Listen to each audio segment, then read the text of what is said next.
Welcome to Responsive Theme tutorial. In this tutorial, we'll guide you through the process of installing and activating responsive theme. There are two ways to install responsive theme. Let's take a look at each of them.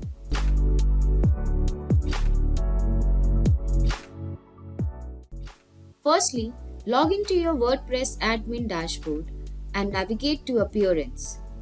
Then click on Themes.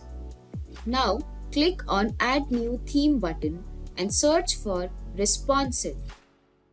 Then click Install and wait for the theme to install.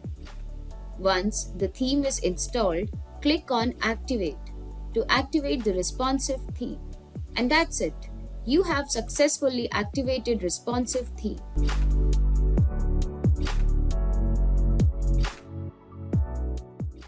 You can also install and activate responsive theme by going to wordpress.org and searching for it here.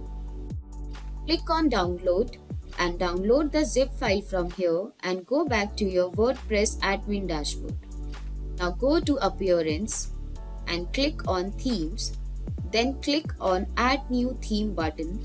Now click Upload Theme and choose the responsive zip file.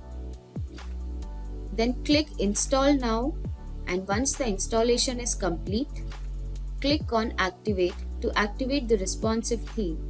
Install and activate responsive theme using one of two methods and start building your dream website today. Thank you for watching and don't forget to like, share and subscribe for more tutorials.